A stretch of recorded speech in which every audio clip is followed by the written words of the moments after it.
Doctor Padma Gurmet, healer, Padma Shri 2026. మరుగవుతున్న వారసత్వానికి పునర్జీవం పోసిన వారు. హిమాలయాల నిశ్శబ్దంలో 2500 ఏళ్ల నాటి ఒక చికిత్సా సాంప్రదాయం అంతరించిపోతోంది. సోవా రిగ్పా నాడిని పరీక్షించడం, అరుదైన మూలికలతో చికిత్స చేయడం కొన్ని వారసత్వాలు కోల్పోవడానికి వీలులేనంత పవిత్రమైనవని డాక్టర్ పద్మా గుర్మేద్ నమ్ముతారు. సోవా రిగ్పా పరిరక్షకుడిగా ఆయన ప్రయాణం చిన్న వయసులోనే మొదలయింది. ఆయన తన తండ్రి మందులు తయారు చేసి ప్రజలకు నయం చేయడం చూసేవారు. ఆయన సోవా రిగ్పాను ఎంచుకోలేదు, సోవా రిగ్పానే ఆయన్ని ఎంచుకుంది.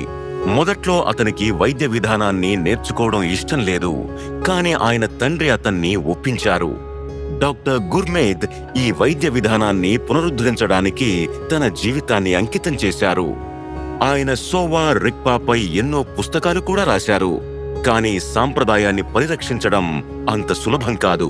ఈ పద్ధతిని తిరిగి పునరుద్ధరించడం ఆరంభంలో ఒక అత్యంత సవాలుతో కూడిన పనిగా ఉండేది. ఇది భారతీయ వారసత్వం అని మన సొంత ప్రజలను ఒప్పించడం చాలా కష్టమైంది. ఏ విద్యార్థికైనా సోవా రిగ్పా ఒకప్పుడు చివరి ఎంపికగా ఉండేది. వ్యవస్థ అంతమైపోతోంది. కానీ ఆయన వదులుకోలేదు. డాక్టర్ గుర్మేద్ అనేక మంది సోవా రిగ్పా ప్రాక్టీషనర్స్ ని ఒకచోట చేర్చారు, కాన్ఫరెన్స్లు నిర్వహించారు, ప్రాచీన సాహిత్యాన్ని గ్రంథస్థం చేశారు. మన గౌరవనీయ ప్రధానమంత్రి గారికి ఆయన చేసిన అభ్యర్థన ఫలితంగా లేలో నేషనల్ ఇన్స్టిట్యూట్ ఆఫ్ సోవా రిగ్పా స్థాపించబడింది. కానీ ఆ పోరాటం ఇక్కడితో ముగియలేదు. 2014లో భారతదేశంలోని చైనీస్ ఎంబసీ నుండి నాకు ఒక ప్రెస్ రిలీజ్ అందింది.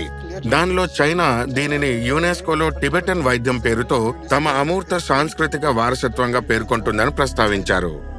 డాక్టర్ గుర్మేద్ అన్ని ఆధారాలను, సహాయక పత్రాలను సేకరించి ఒక దస్తావేజును రూపొందించారు.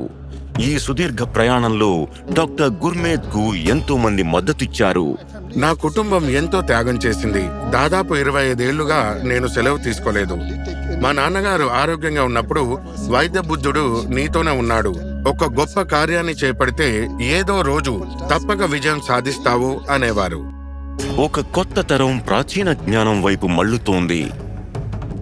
డాక్టర్ గుర్మేద్ అవిశ్రాంత కృషి ఫలితంగా సోవా రిగ్పా కేవలం మనుగడ సాధించడమే కాదు, నూతన జీవం పొందింది. ఒక వైద్యుడి కుమారుడు భారతదేశంలో సోవా రిగ్పాకు ఒక ప్రేరక శక్తిగా మారిన స్ఫూర్తిదాయక ప్రయాణం. డాక్టర్ పద్మా గుర్మేద్, పద్మశ్రీ 2026.